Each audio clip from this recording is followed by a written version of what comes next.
Well, with no midweek game again, it's been very helpful to practically work towards this Austin fixture at the weekend.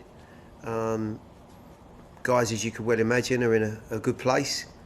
I think a slightly different angle to this week was watching some of the other groups in action, and at such an important juncture of the season, it's always interesting to see how some of the other games unfold and how that may affect what goes on in our world. Certainly, of course, as Austin played last night, but a good week all round, players in a good place.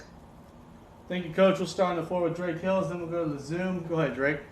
Yeah, Gary, of course, with Walker not being a part of this game, when you take a look at how you've decided to either play the back three or the back four, who you like in that back line, is how much of a value has Walker maybe influenced that decision? And without him this week, how does that change going into this week?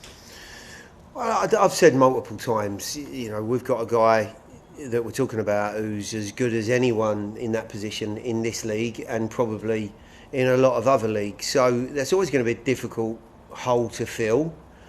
I think the guys that have fulfilled those roles, and as you've pointed out, on some occasions in a back three, on a couple of occasions just in a back four, I do think that someone like Jack Mayer has moved in a far more positive direction in terms of his experience and his performances, and there is an awful lot more trust in what Jack's capable of and a couple of the other guys than maybe 18 months or 2 years ago.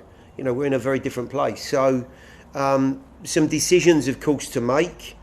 The old adage comes to mind that if you feel that two might not be good enough, use three.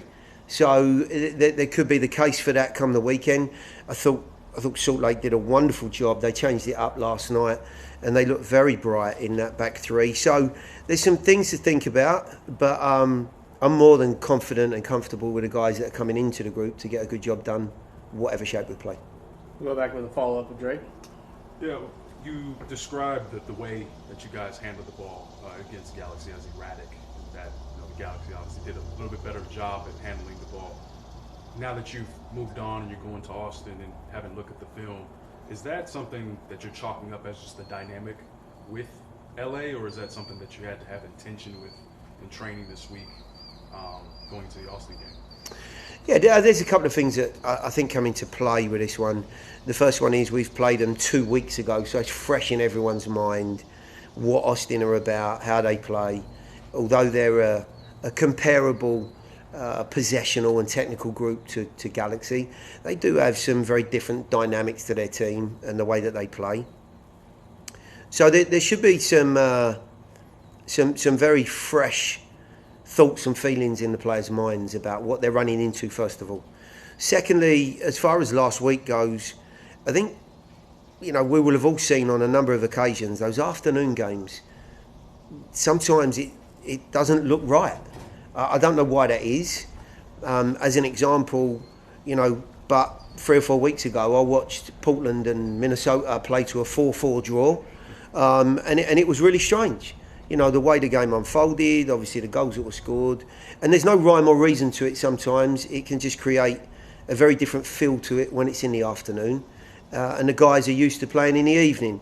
And lastly, Galaxy had played 3 different shapes coming into our game, and I had to try and preempt what they might do. And with so many talented and quality individuals around the group, they have the ability to change to maybe what suits them at any given time. And they played with that diamond again that they played against Kansas. Maybe that should have been a little bit of a thought in my mind, but I actually thought they'd go with wide players. They've got some very good wide players, and it made, in my mind, more sense. But I thought they played it really well, the diamond, and they've got some really, really good footballers. They made it difficult for us on the ball. They speeded the game up. We struggled with that, and when they got it, they certainly managed the ball extremely well and caused us a lot of problems. There's no doubt. They took control of good periods of the game. So some lessons to be learned there for all of us. But I think the point I'm trying to make is every game is very different, and I expect certain things out of this game, and I'm sure we're capable of getting the right pieces in the right places this time around. Thank you, Coach. We'll go to Ben Wright on the Zoom. Go ahead, Ben. Yeah, Gary, you mentioned the midweek games and just being able to watch them this week. It seems like the results played out pretty favorably, and you guys are still in fourth, and a lot of teams around you have kind of used their game in hand. Obviously, you guys still have to win like the rest of your games to make the most of that, but how does that impact your plans over the next couple of weeks, or even just kind of the mood knowing that you guys can control where you finish on your own? Yeah, look, as I saw the games unfold yesterday, it was really strange. I thought Salt Lake played ever so well first half, and if they'd have scored, who knows? Likewise, Galaxy, they looked like they controlled the early stages of that game and ended up getting beat. I think we're going to find in this run-in there's going to be results that we look at and we scratch our heads at. Don't know quite how that's happened. But what has also happened behind Galaxy and Seattle is that Vancouver and especially Colorado have put themselves in a really good spot. They've had a couple of results. They've really tightened that top pack up again. And I think we all know for the groups that are in what we would class as the post-season berths at the moment is that we need a result. We need to keep that distance between us and that chasing group. And then the job will be done. So it's very simple, really. Stay focused. Get your best team on the field, get the best job done, and try and keep adding points. And for us, maybe a bit of momentum as well. We're in an unbeaten run, and we want to try and maintain that. We'll go to Ben Wright with a follow-up.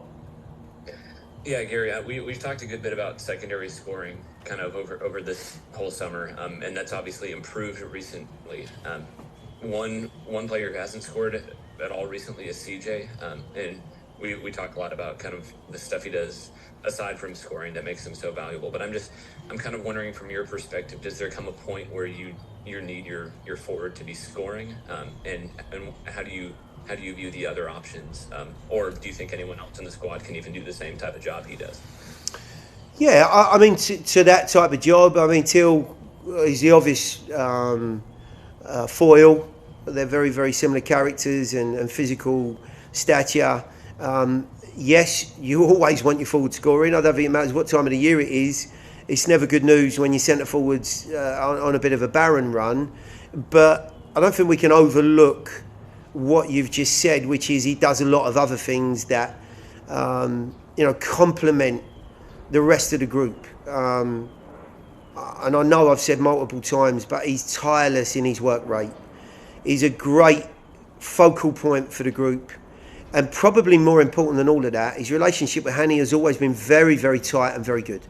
So therefore, what we're maybe not getting out of CJ at the moment might have been the difference between Hanny, being on the 22 goals, I think that he is, and not. So, yes, of course, there comes a point at which there's a thought or a discussion on, are there any changes?